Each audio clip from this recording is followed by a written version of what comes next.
बिस्मिल्लाहिर्रहमानिर्रहीम। अस्सलाम वालेकुम स्टूडेंट्स, मैं हूं हसन फरीद, आपका फिजिक्स टीचर। स्टूडेंट्स, आज हम एक बहुत ही डिफरेंट किस्म के सैटेलाइट को डिस्कस करने जा रहे हैं जिसका नाम है जियो स्टेशनरी सैटेलाइट। आइए जरा देखते हैं कि जियो स्टेशनरी सैटेलाइट क्या होता है और किस तरह से काम करता है। स्टूडेंट्स, आपको याद होगा कि हम लोगों ने इस चैप्टर में कई जगह पर सैटेलाइट का जिक्र पढ़ा और हम लोगों ने देखा कि कम्युनिकेशन सैटेलाइट्स भी होते हैं, डिफरेंट किस्म के सैटेलाइट से। हम लोगों ने यह भी देखा कि जो सैटेलाइट जमीन के बहुत करीब मूव कर रहे हो उन्हें ग्रेविटी क्योंकि स्ट्रॉन्गर फील करते हैं, उन्हें गिरने से बचने के लिए बहुत ज्यादा स्पीड में मूव करना पड़ता है। जैसे लो अर्थ सैटेलाइट्स की बात की थी हम लोगों ने। और फिर हम लोगों ने यह भी देखा कि जो सैटेलाइट्स बहुत दूर चले जाएं तो क्योंकि वो ज्यादा दूरी पर हैं, ज्यादा डिस्टेंस पर हैं, जिसकी वजह से they are experiencing less gravity, वो कम ग्रेविटी फील करते हैं और उनको गिरने से बचने के लिए बहुत कम स्पीड चाहिए और उनकी जो ऑर्बिट में मूव करने की वेलोसिटी है, जिसे हम ऑर्बिटल वेलोसिटी कहते हैं, वो बहुत कम होती है। ये तो थे डिफरेंट किस्म के सैटेलाइट जो हम लोगों ने पहले डिस्कस किए थे। जो आज हम डिस्कस करने जा रहे हैं जरा उसको पहले देखते हैं। नाउ स्टूडेंट्स, आपको मालूम है जो जमीन है वो अपने एक्सिस पर रोटेट कर रही है। जब जमीन अपने एक्सिस पर रोटेट कर रही है तो हमें मालूम है 24 घंटे के बाद जमीन अपने एक्सिस पर एक चक्कर कंप्लीट करती है 24 आवर्स में। अब जरा इमेजिन करें, अगर आप इस जमीन के ऊपर किसी पॉइंट ए पर हैं तो इसका मतलब यह है कि 24 घंटे के बाद आप एग्जैक्ट इसी पॉइंट पर दोबारा मौजूद होंगे इस रेफरेंस में। जरा इमेजिन करें, अगर मैं एक ऐसा सैटेलाइट एक ऑर्बिट में लॉन्च करूं जो 24 घंटे में अपने ऑर्बिट में एक चक्कर कंप्लीट करे, तो इसका नतीजा क्या होगा कि वो यहां से चला, आपने उसको देखा कि सपोज करें 10 बजे आपने उस सैटेलाइट को अपने बिल्कुल ऊपर देखा। अब जमीन भी रोटेट करेगी वो सैटेलाइट भी रोटेट करेगा, लेकिन क्योंकि दोनों ने 24 घंटे में एग्जैक्ट उसी जगह पर आना है तो आप फिर से अगले दिन 10 बजे एग्जैक्ट उस सैटेलाइट को अपने ऊपर देखेंगे और फिर अगले 24 घंटे गुजरने के बाद फिर से 10 बजे आपके बिल्कुल ऊपर वही सैटेलाइट मौजूद होगा।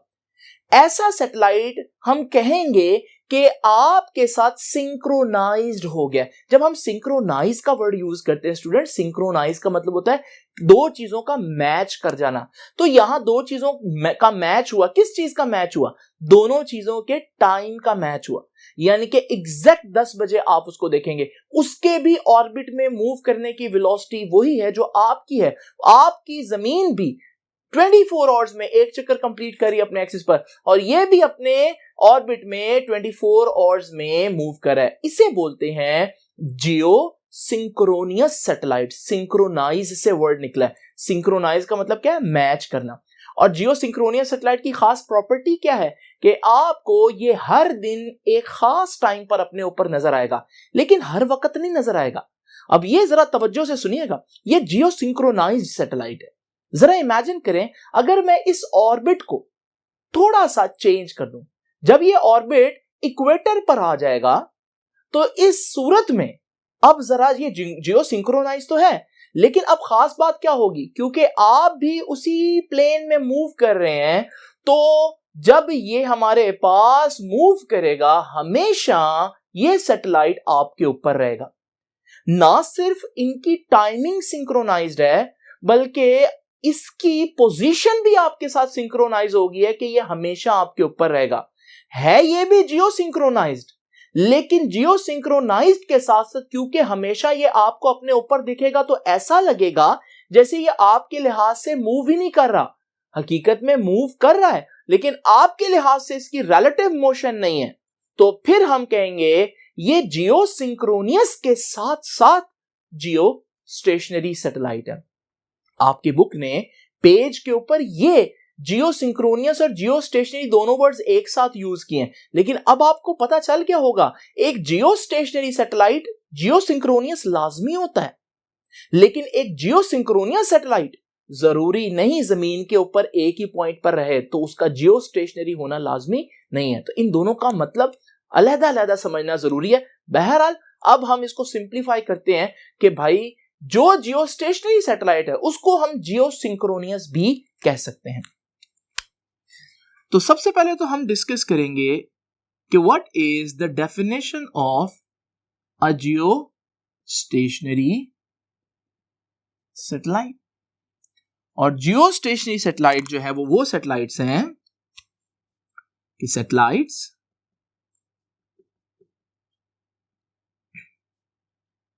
satellites whose motion is synchronized। synchronized का मतलब मैच हो गई है। इस synchronized किसके साथ मैच हो गई है? with the motion of अर्थ, जमीन की मोशन से सिंक्रोनाइज होगी। एक तो इस तरह से भी हम डिफाइन कर सकते हैं इसको। एक आसान टर्म में हम यूं भी डिफाइन कर सकते हैं कि अ सैटेलाइट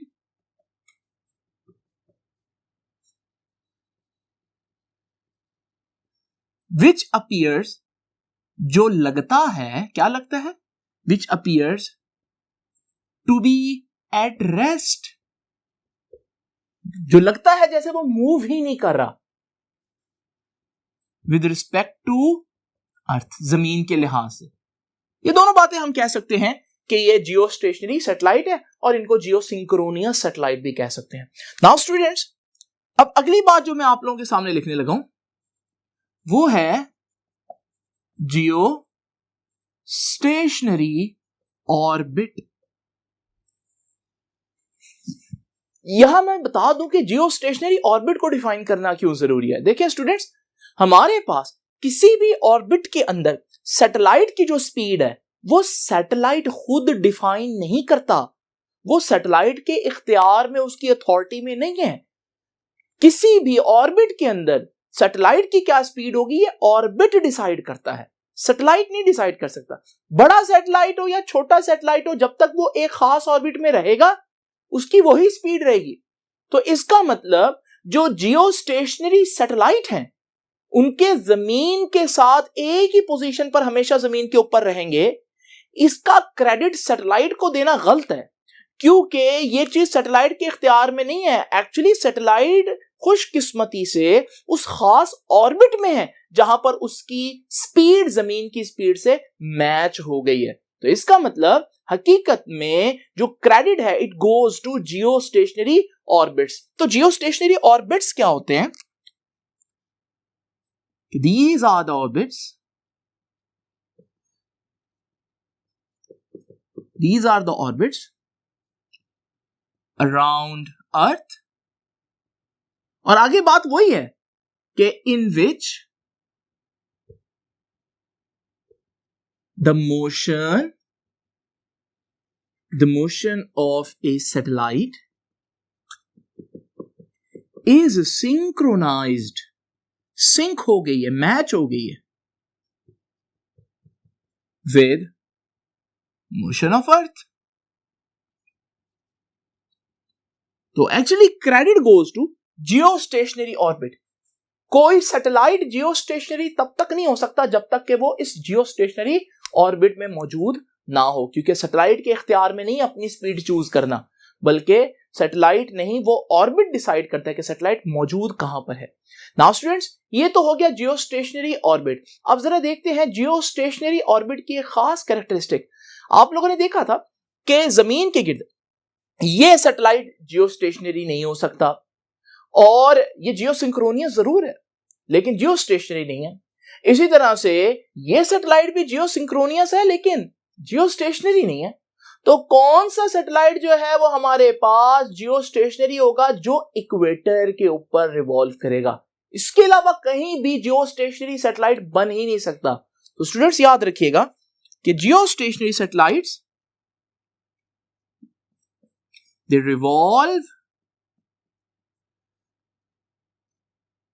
रिवॉल्व ऑन या रिवॉल्व अबव इक्वेटर। वो इक्वेटर के ऊपर रिवॉल्व करते हैं, याद रखिएगा। और किस डायरेक्शन में? Direction of rotation of earth. तो अगर अर्थ जो है वो हमारे रेफरेंस से एंटी क्लॉकवाइज रोटेट कर रही है, तो जियो स्टेशनरी सैटेलाइट के जियो स्टेशनरी होने के लिए जरूरी है कि वो सैटेलाइट भी एंटी क्लॉकवाइज ही रोटेट कर रहा हो, मूव कर रहा हो, ऑर्बिट कर रहा हो। नाउ स्टूडेंट्स, ये हो गई वो इंपॉर्टेंट कैरेक्टरिस्टिक। अब जियो स्टेशनरी सैटेलाइट कहां यूज होते हैं, तो अब हम डिस्कस करेंगे uses of Jio stationery satellite. Jio stationery satellite के यूजेस जो हैं वो आपको इस पेज की इस लाइन में नजर आ रहे होंगे। 3 से 4 यूजेस हैं, मैं लिख देता हूं। Number 1, navigation. नेविगेशन का मतलब होता है किसी चीज का एड्रेस या पता मालूम करना। आप लोग गूगल मैप्स यूज करते हैं या गूगल अर्थ यूज करते हैं, ये सॉफ्टवेयर्स हैं जिनमें आप किसी भी चीज की पोजीशन फाइंड आउट कर सकते हैं कि कौन सा इलाका कहां पर है। वो जो नेविगेशन का पूरा सिस्टम है वो सैटेलाइट, जियो स्टेशनरी सैटेलाइट जो है वो कवर करते हैं। इसी तरह से इंटरनेशनल कम्युनिकेशन, इंटरनेशनल कम्युनिकेशंस क्या है कि कंट्रीज के दरमियान जो राबता होता है, चाहे वो किसी टीवी चैनल के थ्रू हो, चाहे वो कोई टेलीफोन कॉल हो, चाहे वो कोई वीडियो कॉल हो, ये सारा जो डाटा ट्रांसफर होता है एक कंट्री से दूसरी कंट्री, वो भी जियो स्टेशनरी सैटेलाइट सिस्टम के थ्रू होता है। और फिर हमारे पास वेदर इंफॉर्मेशन, मौसम की सूरत हाल। आप लोग खबरों में सुनते हैं, वो आपको बता देते हैं कि भाई इतने दिनों में सर्दी आ रही है या इतने दिन तक बारिश होगी। ये सारा वेदर सिस्टम उनको कहां से पता चलता है, ये भी हमारे पास ये जो जियो स्टेशनरी सैटेलाइट्स हैं उनके थ्रू पता चलता है। बिल्कुल इसी तरह से एक और यूज भी आपकी बुक ने लिखा हुआ है और वो है कि मिलिट्री यूजेस। कोई भी कंट्री जियो स्टेशनरी सैटेलाइट मिलिट्री, फौज के इस्तेमाल के लिए यूज कर सकती है। ठीक है, मिसाल के तौर पर डिफरेंट कंट्रीज जो है वो एक दूसरे के ऊपर स्पाई करती हैं, जासूसी करती हैं, तो वो सैटेलाइट्स को यूज करते हैं। या ये देखने के लिए कि कहीं किसने कोई न्यूक्लियर बॉम्ब तो नहीं बना लिया या एक्सप्लोड तो नहीं किया, किसी किस्म का कोई न्यूक्लियर टेस्ट तो नहीं किया। ये सारी बातें जो है वो सारी जासूसी जो स्पाई करते हैं, ये हमारे पास जियो स्टेशनरी सैटेलाइट्स को यूज करते हुए करते हैं। तो ये तो हो गए हमारे पास कुछ यूजेस। अब हमारे पास क्वेश्चन ये है कि जियो स्टेशनरी ऑर्बिट, वो लकी ऑर्बिट जिसमें मौजूद सैटेलाइट जमीन के साथ मैच कर जाते हैं, सिंक्रोनाइज्ड हो जाते हैं, वो लकी ऑर्बिट कितना दूर बनता है जमीन से, और वो रेडियस जो है उस ऑर्बिट का, वो हम लोगों ने अभी आप लोगों के सामने डिराइव करना है। तो अब हम जरा डिस्कस करते हैं मैथमेटिकल डेरिवेशन।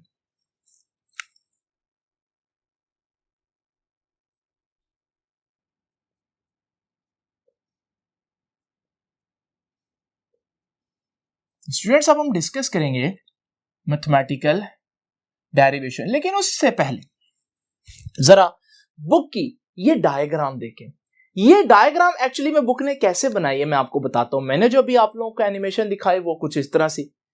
अब जरा इमेजिन करें आप पॉइंट ए पर खड़े हुए, जैसे कि मैंने एनिमेशन के अंदर शो किया।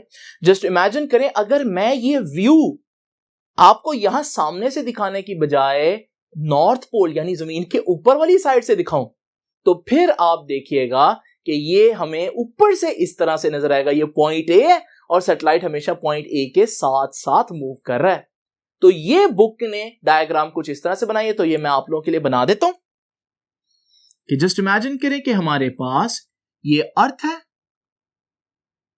और ये है अर्थ के ऊपर कोई पॉइंट ए, और इस वक्त इस पॉइंट ए के ऊपर ये सैटेलाइट जो है वो मौजूद है।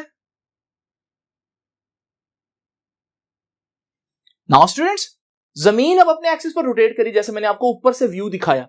जमीन रोटेट कर रही है इस डायरेक्शन में, ठीक है जी, सपोज करें। तो जब तक ये पॉइंट ए यहां पहुंचेगा, तो आपको मालूम है ये सैटेलाइट भी मूव करते करते यहां पहुंच जाएगा। तो हमारे पास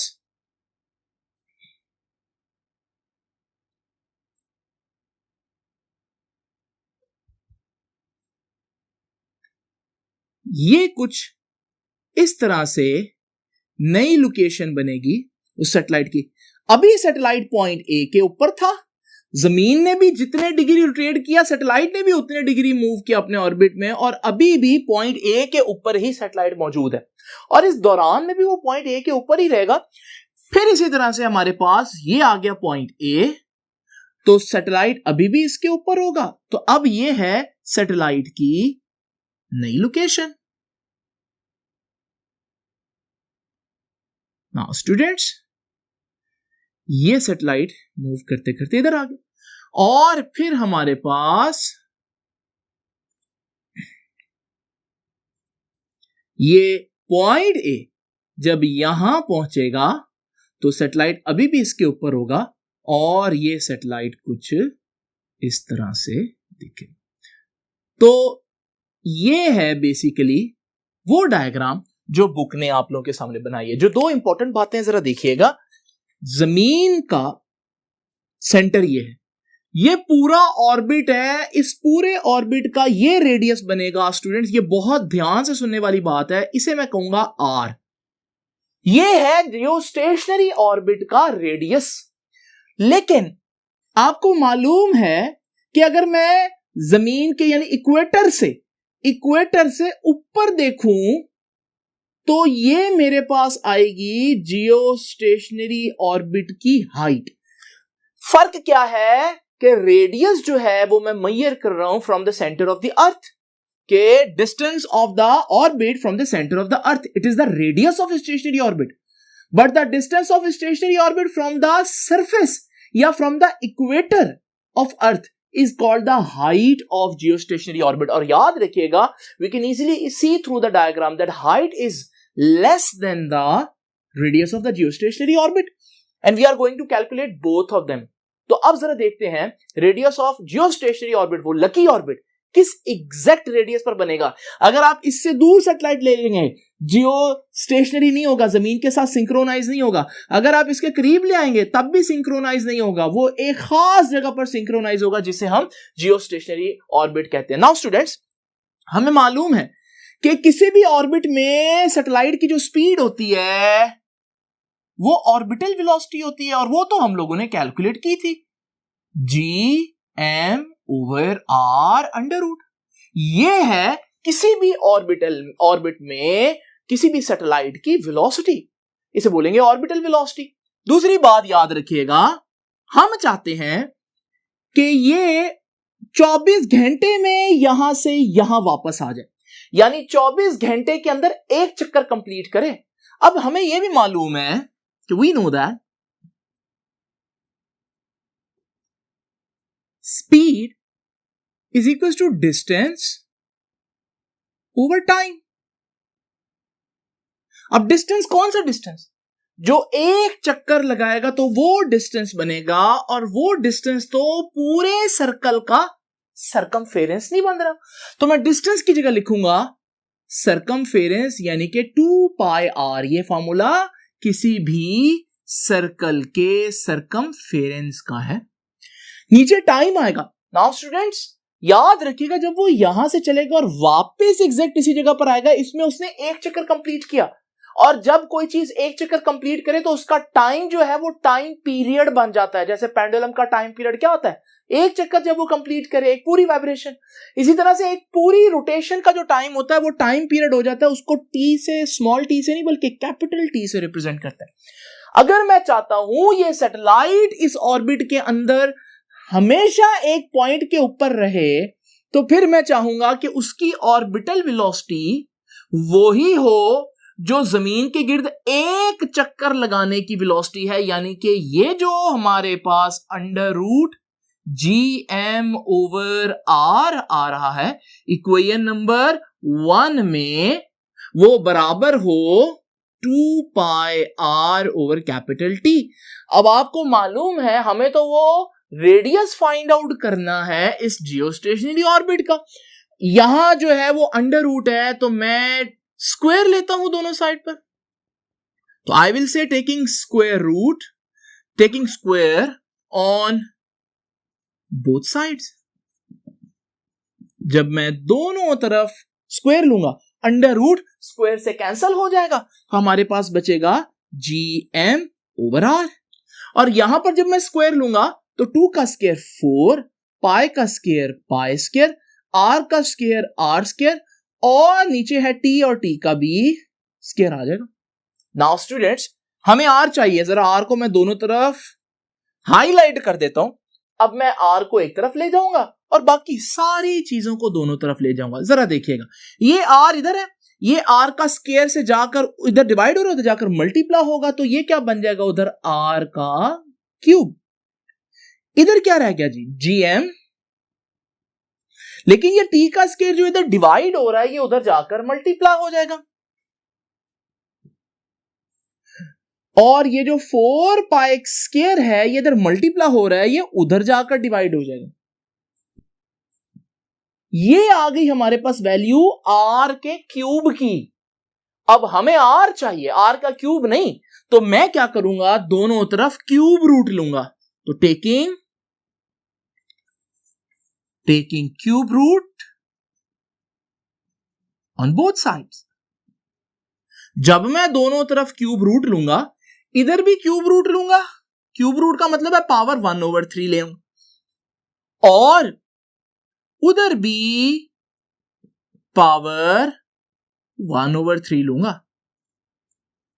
नाउ स्टूडेंट्स, ये तो 3 1/3 से कैंसिल हो जाएगा, तो यहां तो मेरे पास आर आ जाएगा। और देखिए स्टूडेंट्स, ये है मेरे पास जियोस्टेशनरी रेडियस का फॉर्मूला। और जियोस्टेशनरी रेडियस जो है वो ये वैल्यूज पुट करने पर हमारे पास आ जाएगा। अब ये सारी वैल्यूज हम लोगों ने पढ़ी हुई है कि ये जी ग्रेविटेशन कांस्टेंट जो है वो 6.67 × 10⁻11 है। बहरहाल आप लोगों ने यहां पर ये वैल्यूज पुट करके जो फाइनल आंसर है वो लिखना है, और वो फाइनल आंसर कितना आएगा, 4.23 × 10⁻⁴ किलोमीटर, यानी कि जमीन से ऊपर ये तकरीबन कितना बनता है, जरा देखते हैं स्टूडेंट्स आम लैंग्वेज में। जरा 10⁴ को खत्म करता हूं, तो आपको मालूम है ना डेसिमल 4 टाइम्स आगे लेकर जाना पड़ेगा, तो ये बन जाएगा 42300 किलोमीटर, तकरीबन 42,300 किलोमीटर। 42,000 किलोमीटर दूर होते हैं ये जमीन से। ये जो डिस्टेंस बन रहा है आर, जिसे मैंने बोला, ये 42,000 बन रहा है तकरीबन, अगर मैं बात करूं किलोमीटर्स। अब ये कहां से आया डिस्टेंस, ये है distance from centre of earth, ठीक है ना। ये जमीन, ये स्टेशनरी ऑर्बिट का जमीन के सेंटर से फासला है। अगर आपको वो पूछे हाइट बताएं, आपको मालूम है हाइट तो कहां से लेनी है, जमीन के सेंटर से नहीं, जमीन की सरफेस से, इक्वेटर के ऊपर से। तो क्या करूं मैं, ये फाइंड आउट करने के लिए मुझे मालूम होना चाहिए जमीन का अपना रेडियस कितना। आपको मालूम है ना जमीन का रेडियस कितना होता है, जमीन का रेडियस होता है 6400 किलोमीटर, 6400 किलोमीटर, 6400 यानी कि 6400। तो मैं हाइट निकालना चाहूं अगर, तो मैं 6400 माइनस कर दूंगा ये 4200 में से। अभी 42,000 में से 6000 माइनस कर दो, रफली बात करते हैं, तो हमारे पास तकरीबन ये 36,000 बच जाएगा। तो याद रखिएगा, हाइट